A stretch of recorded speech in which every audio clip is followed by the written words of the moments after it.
So thank you everyone for joining us today. I am here with my dad, Henning, in my parents' home. So yeah, and I think I'll just ask you to introduce yourself briefly and then we'll talk a bit about our story. Yeah, my name is Henning and I'm Emma's father, and very happy about it.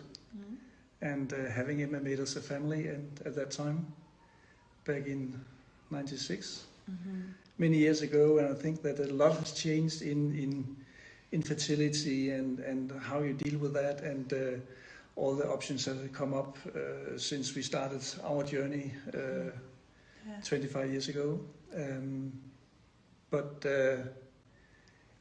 it's also a little bit strange with this infertility, because I'm a happy father to 3 girls now, and so it's quite amazing. Actually, just one of our friends said us from an infertile couple, you have actually quite a number of children. So we made it and managed and created a family which is different from other families, but definitely a family with joys and sorrows and everything. Yeah. And I think that is really, I think very many people struggling with infertility and going through fertility treatment can recognize these feelings that you describe. So just to explain to you guys a bit more about the story and how things started. As many of you know, I am donor conceived and I'm the oldest of 3 girls, and we have my little sisters Esther and Iris, who are twins, and they were made with the ICSI method, which means that they are your biological children as well. So, but this wasn't, or was only just becoming possible at the time I was conceived, so that's why we're a bit of a mixed family in that. So I don't know if you can explain a bit about why my donor conception was necessary, and how you felt about it at that time, and then we can move on to now.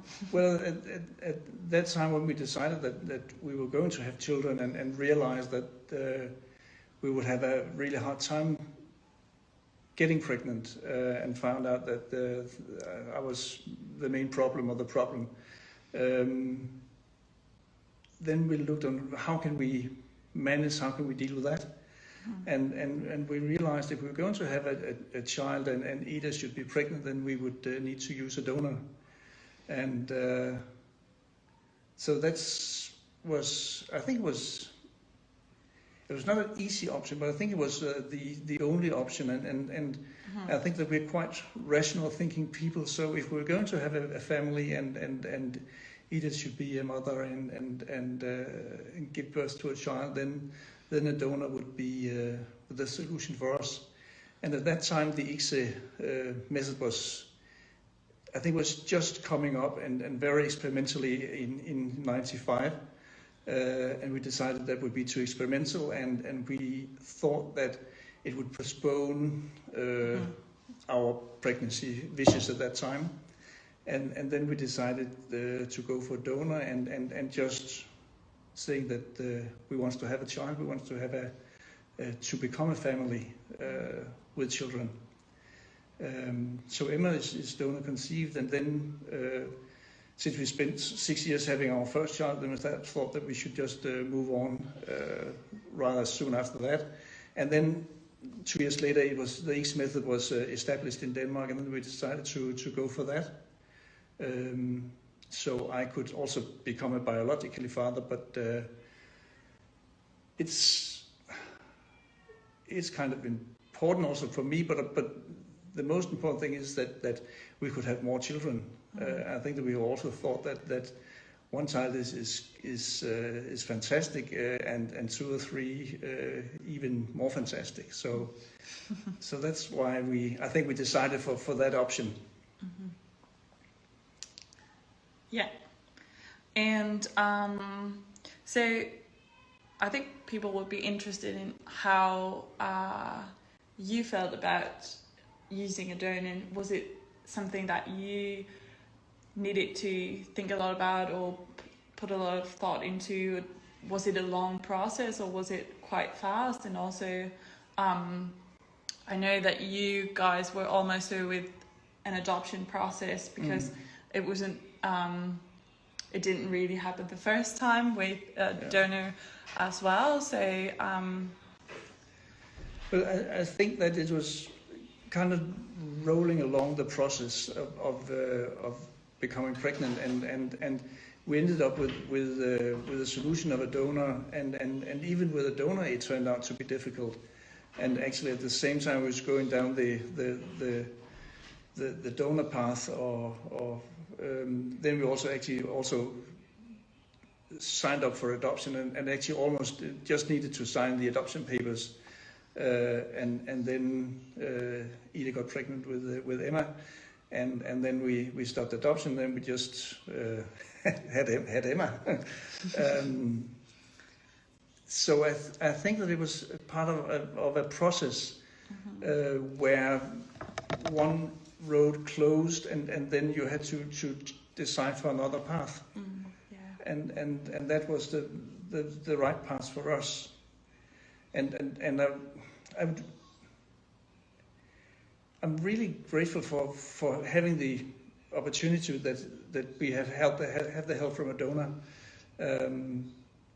But I think also that the influence that we could have, Ida, and also me as a father in Emma's life, would be just fantastic, and I have been able to influence her and guide her, and being a father for her, and even though she's not my biological daughter, then she's my daughter. I've been her father for 25 years.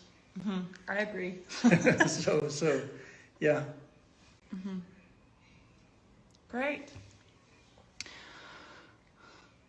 How was the conversation when she was young? Did you all talk about it often, read books about it? Someone asking. Well, we decided, and Ida really put a great effort into making this book of Emma's book, where we, in cartoon-wise, try to demonstrate how she was conceived, and with the help of a donor, and eggs and sperm and so on. And I think we have read that book since you were like 3-4 months old, and that has been part of Emma's history all the way. And she just knew that in that way she was kind of special. And I think that has been very important both to Emma, but also us, to me as a father, and Ida and I as parents, that we, to Emma, have been really open about it all the time. And I think we still remember the first time we went into donor treatments, and then this old professor of gynecology said, or obstetrics said, that don't talk about that. You don't need to mention that. And we just knew when we went out of the room that would not be possible. It was not an option, because the risk of having it coming out at some time, and then also for me and Ida also kind of living on a lie would be just really difficult. And the truth might come out sometime, and I think it's worth getting that knowledge when you are 10 or 15 or 20. It's much more difficult compared to handling on a daily basis since when you are a small child. Yeah, so the conversation hasn't really been very difficult because we've always just talked about it from the book and then just explained, and it hasn't really, at least how I remember, we haven't really had very difficult conversations about it. No, it's been part, and Ashley and Iris got their book when they were born, and they have read it with almost the same interest, and so yeah.